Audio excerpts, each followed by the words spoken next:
Hello everyone. इस बार हम करेंगे क्लास 10th का जो पेपर आया है 2026 का सेट 1। ये वो पेपर है सेट 1। ये बहुत ज़्यादा ही इस बार लोग कह रहे हैं कि टफ़ है। देखते हैं इसमें क्या है, कैसे इसके क्वेश्चंस हैं। तो सबसे पहला यही कह रहा है, ये सारी की सारी चीज़ें बकवास होती हैं, यहाँ से करना है। क्वेश्चन के सेक्शन है जिसमें करना है। कह रहा है कि the root of the equation quadratic equation x minus one square is equal to 16r। तो ये क्या होगा, ये हमको निकालना है। तो ये बहुत तरीके से करा जा सकता है क्वेश्चन, पर मैं आपको सीधे सीधे सिंपली बताता हूँ कैसे करेंगे इसको। इसको करने का तरीका बहुत सिंपल होना चाहिए मेरे हिसाब से। तो यहाँ लिख लेते हैं क्वेश्चन नंबर 1। इसका जो सॉल्यूशन है, कह रहा है एक्स माइनस वन का whole square total equal to 16 है। इसको सॉल्व करना है। तो इसको सॉल्व कैसे करेंगे? तो इसको सॉल्व करने का बहुत ही सीधा सीधा तरीका है। ये एक मिनट, मैं क्या करूँगा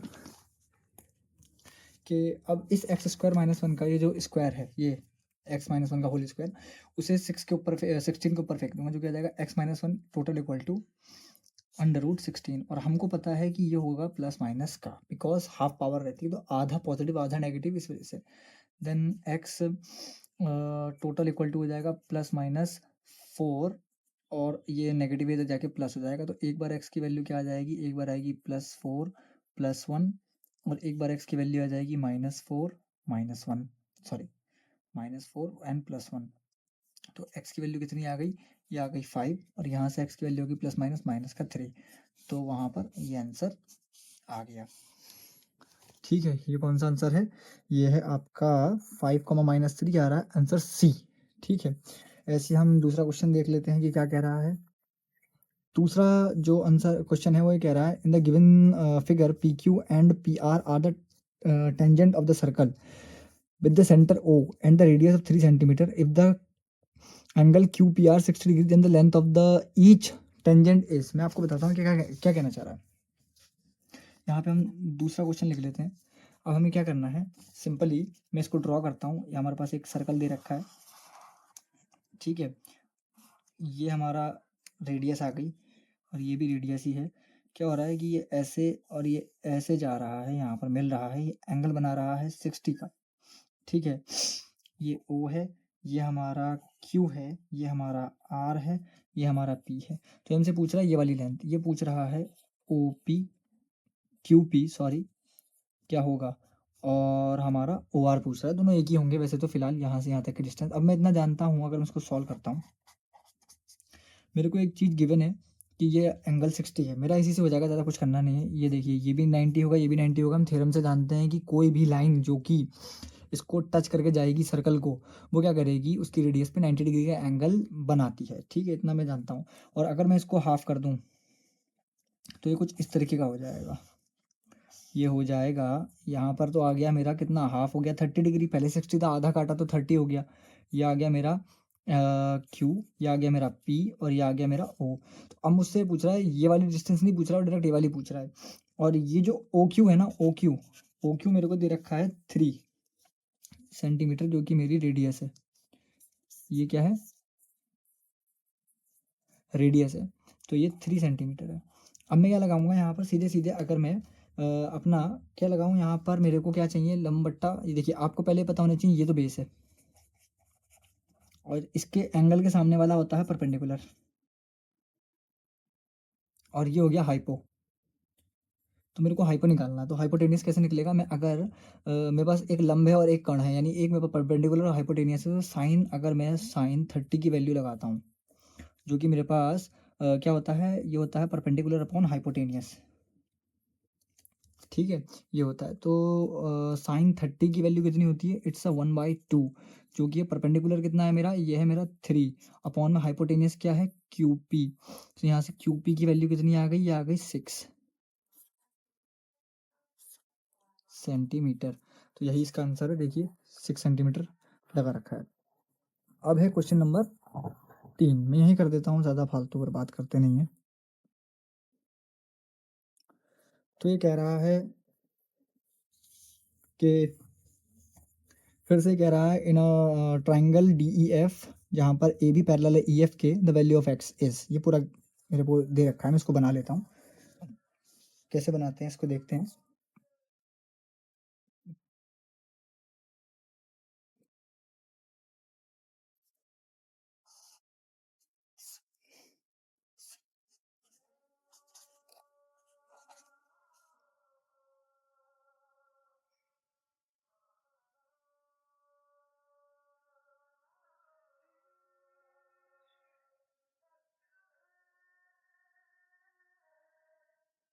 ठीक है, इसमें पूछ रहा है वैल्यू ऑफ एक्स, ये है क्वेश्चन नंबर तीसरा। वैल्यू ऑफ एक्स क्या है? मैं इतना जानता हूँ कि हम एक थ्योरम जानते हैं कि ए डी यानी याला सेगमेंट अपॉन याला सेगमेंट ए ई बराबर होता है ए डी या सॉरी बी डी अपॉन में बी एफ के। तो अगर मैं इसको लिखता हूँ डायरेक्ट, क्या आएगा मेरा? तो ए डी की वैल्यू है मेरी 2x, अपॉन में आ जाएगा 3x plus 1, total equal to में आ जाएगा x अपॉन 2x माइनस 1/2। अब इसकी इधर आपको पता ही है, तो ये आ जाएगा 2x माइनस 1/2, बार है 2x, total equal to x 3x plus 1। ये मैं बता देता हूँ, ये गया है यहाँ और ये गया है यहाँ। ठीक है, अब क्या होगा? अब मैं जानता हूँ कि अंदर को मल्टीपल होगी तो जाएगा 4x² माइनस का 2 से 2 कैंसिल हो जाएगा, तो ये बचेगा सिर्फ x। इधर को आ जाएगा 3x² और ये हो जाएगा प्लस का x। अगर इसको सॉल्व करूँ तो ये आ जाएगा मेरा 4x² माइनस का 3x² minus x total equal to 0। अब इसमें बच्चे बहुत ज़्यादा गलती कर रहे थे, क्या कि वो सिर्फ एक आंसर निकाल करके आए हैं। मैं दिखाता हूँ आपको कैसे। यह आ जाएगा x² और यह आ जाएगा माइनस का 2x टोटल इक्वल टू 0। बच्चे एक्स कॉमन लेके जीरो कर दे रहे थे, ऐसा नहीं है। एक्स अगर मैं कॉमन लूँ तो एक्स माइनस 2, यहाँ पे दो रूट बन रहे हैं, तो एक बार एक्स बराबर जीरो हो सकता है, यानी ये पूरा नीचे जाएगा, एक बार एक्स माइनस 2 नीचे जाएगा, एक बार हो सकता है एक्स माइनस 2 बराबर जीरो, एक बार एक्स माइनस 2 जीरो के नीचे जाएगा। मेरे कहने का मतलब है कि एक्स बराबर हो सकता है 0 अपॉन एक्स माइनस 2, तब ये टोटल मिलेगा ये वाला। और एक बार मिलेगा जब x माइनस 2 बराबर होगा 0 अपॉन एक्स में, तब मेरे को मिलेगा ये वाला। तो यहाँ से एक वैल्यू आई 0 और यहाँ से एक वैल्यू आएगी 2। तो आपको कंफ्यूज करने के लिए वहाँ पे दो अलग अलग आंसर दे रखे हैं। आपको दे रखा है 2 ओनली, तो ये तो गलत है। ठीक है, -2 और 1 तो है ही नहीं, 0,2 इसका आंसर है। ठीक है, इस तीसरे का ये वाला आंसर है। ठीक है, अब हम क्या करेंगे? अब हम अगला क्वेश्चन करेंगे। ठीक है, अब देख लेते हैं फिफ्थ क्वेश्चन। फिफ्थ क्वेश्चन क्या कह रहा है? फिफ्थ क्वेश्चन कह रहा है 2 डाइस आर रोल्ड टुगेदर, यानी एक साथ फेंक दिए। The probability that the sum of the number of 10 is divisible by the 6 is. तो ये क्या हो सकता है? तो देखिए, इसके लिए सबसे पहले मैं दो पासों को फेंकने की अगर प्रोबेबिलिटी बनाता हूँ तो मैं आपको पहले बता देता हूँ कैसे होगा। वैसे तो मैं इसको डायरेक्ट भी कर सकता हूँ। तो ये बनेगा 1,1, एक बनेगा 2,2, सॉरी 1,2। तो ऐसे करते करते बहुत सारे बनेंगे, तो मैं आपको मोस्टली बताता हूँ। ये बनेगा 5,1, फिर इसके ऊपर 4,2, फिर इसके ऊपर कितना ये आएगा आपका 3,3, और आपका कितना आ जाएगा ये 2,4, और आपका आएगा ये 1,5। इसके अलावा कोई डिविजिबल नहीं होगा सिवाय एक और के, जो कि होगा 6,6, 6,1, 6,2 कोई भी पूरी तरीके से डिविजिबल नहीं होगा इसके और इसके अलावा। आपको ये पूरा बनाना है, फिर उसके बाद आपने आंसर देख लेना है। तो ये कितना आ रहे हैं 1 2 3 4 5 एंड देन 6। सो हम जानते हैं कि प्रोबेबिलिटी ऑफ गेटिंग समथिंग इस टोटल नंबर ऑफ आउटकम, जो कि होंगे 36, आपको पता है बहुत बार करा होगा, और टोटल आ रहे हैं 6, तो ये आ जाएगा 1/6। तो probability of getting a number which is divisible bye 6 is a 1/6, ये इसका आंसर है। ठीक है, ये इसका 1/6 आंसर आ रहा है। नेक्स्ट पूछ रहा है, जो कि नंबर 6 है, कि नंबर ऑफ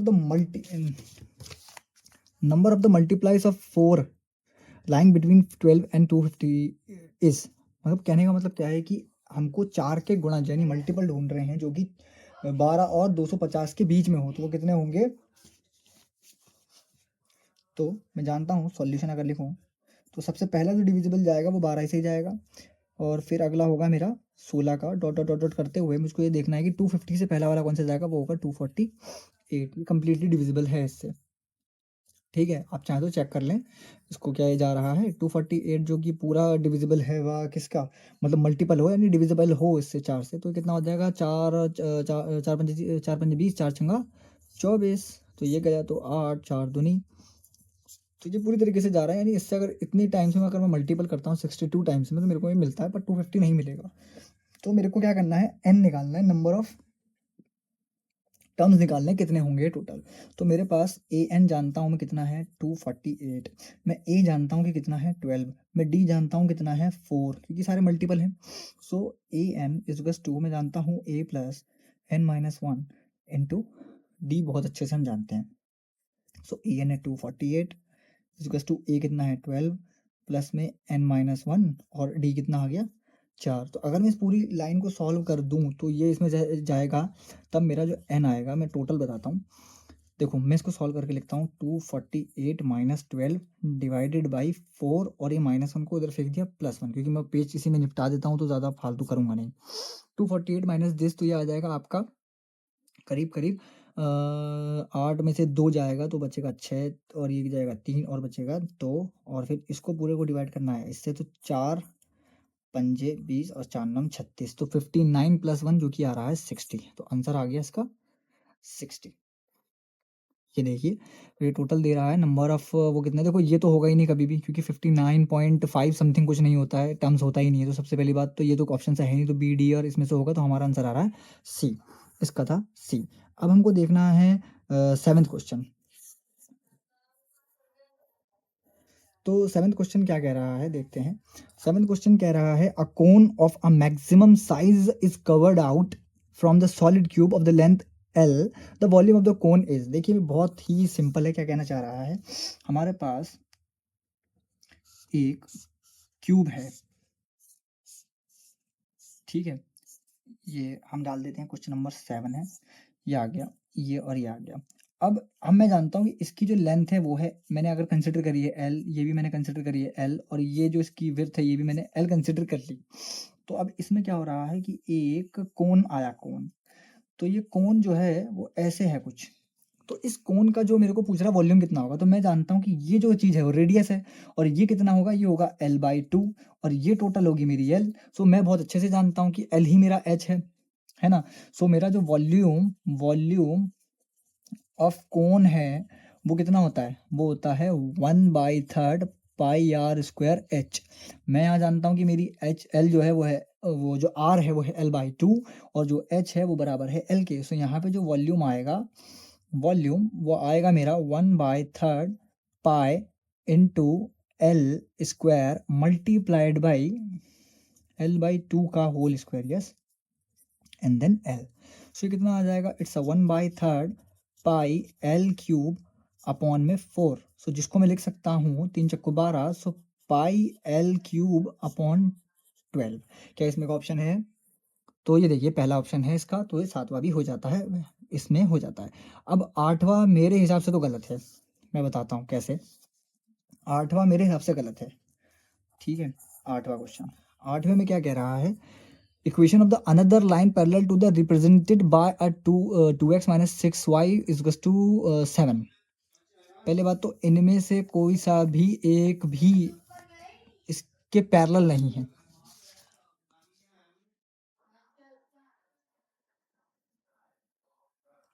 तो क्या है 2x minus 6y total equal to 7।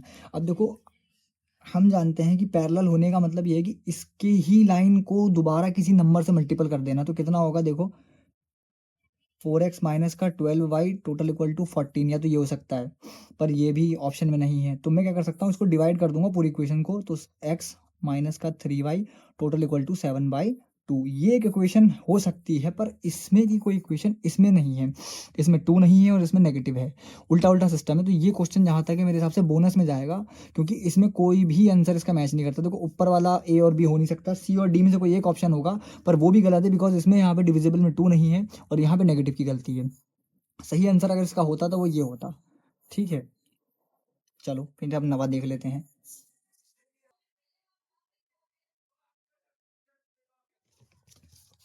नवा, तो नवा क्या कह रहा है, नवा भी देख लो यार, ले लो। If the length of the shadow of the tower is √3 times that of its height, then the altitude of the sun is. देखो ये क्वेश्चन मैंने तुम्हें पहले भी बताया कि एल्टीट्यूड पल्टीट्यूड जैसी कोई चीज़ होती नहीं, सीधे सीधे एंगल जो बनना होता है वो नीचे ही बनना होता है, ठीक है। तो क्या कह रहा है, अगर ये टावर है मैंने मान लिया, ठीक है, ये टावर है, सपोज करो इसकी लेंथ कुछ भी हो सकती है, जो कि क्या कह रहा है एल मान लो, इसकी लेंथ एल है, तो इसकी लेंथ का एल रूट 3 टाइम्स इसकी शेडो बन रही है, तो उसका एल्टीट्यूड पूछ रहा है, तो एंगल कुछ भी कर लो बनना नहीं चाहिए, तो ये एंगल कितना होगा थीटा, तो ये थीटा पूछने के लिए मेरे को पता करना पड़ेगा क्या है, तो मेरे पास जो डेटा है प्रोवाइड, तो उसके हिसाब से तो मैं सीधे सीधे एक चीज़ कर सकता हूँ कि ये है मेरा टावर, है ना, late length of the tower क्या है, वैसे इतना लिखना मत, ठीक है, एल है, और इसकी जो शेडो बन रही है वो रूट 3 टाइम्स बन रही है एल के, सो मैं जानता हूँ कि टेन थीटा लगा लेता हूँ सीधे सीधे, जो कि हमारा परपेंडिकुलर अपॉन बेस होता है, यही होता है ना लंबट्टा आधार, तो अब क्या करूँगा, टेन थर्टी की वैल्यू, सॉरी 1030 कह रहा हूँ, it's an upon L upon under root this, तो एल से एल कट गया, जो कि आएगा 1/√3, और ये किसकी वैल्यू होती है, ये मे बी मेरे ख्याल से होती है 30 की वैल्यू, यस 30 की वैल्यू होती है, तो इसको मैं कह सकता हूँ कि जो tan थीटा आ रहा है वो tan 30 के इक्वल आ रहा है, तो यहाँ से जो थीटा आएगा वो कितना आ गया, वो 30 डिग्री आ गया, ये ऑप्शन में है भी, तो इसका आंसर है आपका बी। तो 10वां देख लेते हैं क्या कह रहा है, 10वां कह रहा है the root of the quadratic equation, ये हमको एक इक्वेशन गिवन है, कह रहा है आर रियल एंड इक्वल, यानी वो रियल भी हैं और इक्वल भी हैं, then the value of the this क्या होगी। देखो मैं सबसे पहले बताता हूँ आपको कि ये है √3x² माइनस का के एक्स प्लस का 2√3 टोटल इक्वल टू 0, और रूट क्या है, रूट को मोस्टली अगर वो कह रहा है कि रियल एंड इक्वल है, तो मैं क्या करूँगा, इक्वल वाले ले लेता हूँ, इक्वल रूट्स के लिए बहुत आसान हो जाता है, इक्वल अगर मैं लेता हूँ तो, क्योंकि मैं जानता हूँ कि b² माइनस का 4ac जो होगा वो टोटल 0 होगा, तब जाकर के रूट इक्वल होंगे, तो अब इस इक्वेशन में फॉलो करता हूँ, तो यहाँ से मेरा ए बी सी जब मेरे को पता है, तो ये क्या हो जाएगा, k² minus 4 into √3 into 2√3 total equal to 0। अब इस पूरे को सॉल्व करूंगा तो मेरा कितना आ जाएगा, k², ये हो जाएगा 3 हो जाएगा, 3 दूनी 6, 6 कम 6 6 18 6 चौको 24 माइनस का 24 टोटल इक्वल टू 0, सो के कितना आ गया, रूट में प्लस माइनस 24, और आप देख सकते हैं कि इसमें ऑप्शन ये 24 का है, ठीक है, यहाँ पर ही दिखा रखा है। नेक्स्ट क्वेश्चन अगर मैं देखता हूँ इसका, जो कि हमने करना है, वो क्या कह रहा है, क्वेश्चन नंबर 11 है अब ये, इसको भी देख लो। 11 में क्या कह रहा है, nth term of the API दे रखी है, माइनस का 1/3 2/3 और 5/3 और 8/3 and so for so on, तो इसके लिए मेरे को nth टर्म निकालना है, क्या होगा, तो मैं जानता हूँ कि जो a है वो है मेरा माइनस का 1/3, और मेरा जो d है वो हो जाएगा 2/3 माइनस एंड देन माइनस 1/3, जो कि आ जाएगा मेरा equal 2/3 plus 1/3 total equal to 3/3 total equal to 1, और मैं n निकालना चाह रहा हूँ, तो मेरे को ए एन इजगस to a plus n minus 1 into d अगर लगाना है, so a n is equals to, अगर ए ले लेते हैं तो -1/3 प्लस n-1 मेरे को नहीं पता, डी की वैल्यू मेरे पास 1 है, इसको सॉल्व कर देते हैं, सो ए एन की वैल्यू कितनी आ गई, माइनस का 1/3 प्लस का n-1, अब नाउ मैं क्या करता हूँ, -1 प्लस का 3n-3 टोटल इक्वल टू में n आ गया, वो 3 आ गया, अब क्या करेंगे, माइनस माइनस प्लस, तो 3n-4/3, पर ये मैच नहीं करेगा, तो मैं क्या करूँगा, 3n-3 माइनस का 4/3, तो ये कितना हो जाएगा, n-4/3, इसका आंसर आ रहा है, ये देखिए, मतलब आंसर तो यहाँ पे भी है ये, पर इसको थोड़ा सा और सॉल्व करने के बाद उसने ये आंसर लेकर के आया है, तो ये इसका एक आंसर हो गया, हमारा 11वां क्वेश्चन भी हो गया है, ठीक है। अब हम 12वां देख लेते हैं, जो कि क्या कह रहा है, in the given figure pt is a tangent of the circle with the center o and the radius r, if the pot is a 45 then the length of the op is, बहुत simple है, मैं बनाता हूँ, एक बार देख लेते हैं, पर ये लेंदी बहुत था आपका पेपर, इसको अगर मैंने सर्कल लिया यहाँ पर ओ, कोई पॉइंट है पी, इस पे ऐसे जा रहा है, इससे ऐसे जा रहा है, ये है टी, तो ये एंगल है 45 का, और ये है रेडियस आर, जाहिर सी बात है ये 90 है, ठीक है, तो अब मेरे को क्या निकालना है, अब मेरे को निकालना है आपकी लेंथ ओपी, ओपी क्या होगा, देखो मैं जानता हूँ ओटी जो है वो आर है, ओपी क्या होगा, तो अगर मैं इसको ओपी को तमीज़ से बना भी लूँ तो तब भी कोई दिक्कत वाली बात नहीं है, पर बना लेते हैं एक बार, अगर ये इस बार 45 है और ये मेरा 90 है, तो इसके सामने वाला ये है मेरा परपेंडिकुलर, ये है मेरा बेस, और ये है मेरा हाइपो। ठीक है, ये तो पता ही होगा आपको कि जहाँ मेरा थीटा होता है वहाँ बेस। अब ये और ये हो सकता है, पर ध्यान रखना थीटा के साथ साथ आपके पास 90 डिग्री का एंगल भी होना चाहिए, तभी आपका वो बेस कंसिडर करा जाता है। अब हमने क्या करना है यहाँ पर, आपको चाहिए ये वाली हाइपोटेनियस की लेंथ, तो हाइपोटेनियस बहुत आराम से आ जाएगी। ऐसा रिलेशन लिखना है जिससे आपका बेस और हाइपोटेनियस आ जाए, तो साइन 45 को इंक्लूड करिए, वो आपको बेस अपॉन हाइपोटेनियस देता है। सो हाइपोटेनियस मेरा ओ और पी है, तो मेरा ओ पी कितना आ जाएगा, ओ पी आ जाएगा बी अपॉन साइन 45, और साइन 45 की वैल्यू होती है 1/√2। तो ओ पी कितना आ गया, बेस कितना है मेरा, बेस है मेरा रेडियस अपॉन 1/√2। सो ये सबसे ऊपर जाएगा, तो ओ पी कितना आ गया R√2। यही आपका आंसर है। ये देखिए क्या कह रहा है क्वेश्चन, कह रहा है 14वां क्वेश्चन। 14 कह रहा है the sum and the product of the zeros are quadratic polynomial P X is this and this, यानी माइनस का 1/3 and 2 respectively, the polynomial is, तो पॉलिनोमियल क्या होगा। तो मेरे पास अल्फा प्लस बीटा दे रखा है कितना, माइनस का 1/3 सम, एंड अल्फा बीटा मेरे को दे रखा है आपका 2 दे रखा है। तो मैंने आपसे कहा था कि कभी भी आपको इक्वेशन याद करनी है नहीं, आपने क्या करना है कि आपने x इक्वल्स टू हमेशा अल्फा लिखना है और एक बार x इक्वल्स टू बीटा लिखना है। अभी अगर राइट हैंड साइड पे लेफ्ट हैंड साइड पे आएगा तो x minus alpha total equal to 0 और x minus beta total equal to 0 होगा। ये कब हुआ होगा, जब x माइनस अल्फा और x माइनस बीटा आपस में मल्टीपल हो रहे होंगे एक समय पर, मतलब उल्टा आते हैं इसमें। तो ये सॉल्व करने के बाद कैसे आ जाएगा, एक्स स्क्वायर माइनस का x alpha plus beta and then plus का alpha beta total equal to 0 हो जाता है। ठीक है, इतना आपको पता होगा। फिलहाल के लिए मैं वैल्यूज पुट कर दूंगा। वैल्यू पुट करने के बाद कितना आ जाएगा, एक्स स्क्वायर माइनस का एक्स माइनस का 1/3 +2 टोटल इक्वल टू 0, से यहाँ से आ जाएगा x square minus minus plus का 1 यानी x/3 +2 टोटल इक्वल टू 0। अब ये इधर भी जाएगी, ये इधर भी जाएगी, हर बराबर होंगे। ठीक है, सो आ जाएगा 3x² प्लस का x प्लस का 6 टोटल इक्वल टू 0, और फिर बाद में आपके 0 के बराबर चले जाएगा। तो क्या ऐसी इक्वेशन है, देखिए पहली इक्वेशन है, तो ऑप्शन ए इसका बिल्कुल सही हो जाएगा, कोई दिक्कत। ऐसे ही इसका जो नेक्स्ट क्वेश्चन है वो कर लेते हैं, जो कि है 15 कह रहा है गिवन दैट साइन 2 अल्फा इतना दे रखा है, तो वैल्यू ऑफ साइन 3 अल्फा की कितनी होगी। सो मैं लिखता हूँ कि मेरे को दे रखा है साइन 2 अल्फा जो कि है √3/2। सो 3 अल्फा की वैल्यू क्या होगी। सो मैं जानता हूँ कि √3/2 क्या है, साइन 2 अल्फा की वैल्यू √3/2 कब हो सकती है, √3/2 जब ये हो आपकी साइन 60 की वैल्यू, ये आपकी साइन 60 की वैल्यू है। सो मेरा जो 2 अल्फा है वो बराबर किसके आया, साइन 60 के, तो अल्फा की वैल्यू कितनी आ गई 30 डिग्री। अब मेरे को 3 अल्फा चाहिए, तो both side multiplied by 3, so 3 alpha total equal to 30 multiplied by 3, जो कि आ गया 90 डिग्री। सो अब मेरा जो साइन 3 अल्फा आएगा वो कितना आएगा, sine 3 alpha is to sine 90 degree, और साइन 90 की वैल्यू कितनी होती है 1। सो साइन 3 अल्फा 1 हो गया है, ये देख लीजिए, इसका आंसर आपका 1 आएगा। ठीक है, okay.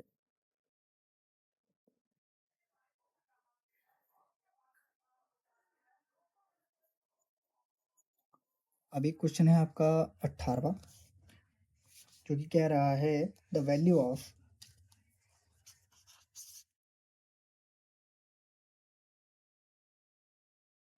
1/2 10 square 45 minus cos square 60 degree, ये क्या होगी। तो मैं बहुत अच्छे से जानता हूँ कि जो 10 की वैल्यू है, तो ये 10 45 की वैल्यू तो 1 का स्क्वायर होता है, यानी 1 होती है तो स्क्वायर है तो कोई दिक्कत नहीं, और 60 की कॉस की जो वैल्यू होती है वो आपकी होती है 1/2। सो 1/2 का होल स्क्वायर कितना होगा, तो ये हो जाएगा 1/2 माइनस का 1/4। ठीक है, तो अब ये कैसे सॉल्व होगा, यहाँ पे मैं सीधे सीधे 2 की मल्टीपल करता हूँ, तो ये हो जाएगा 2 माइनस 1/4 यानी 1/4। ठीक है, ये ऑप्शन आपका कितना आया, ये आ गया 1/4 आ गया, 18 का आंसर है। ठीक है, बाकी आज के एमसीक्यूज इसमें ख़त्म हो जाते हैं। ओके।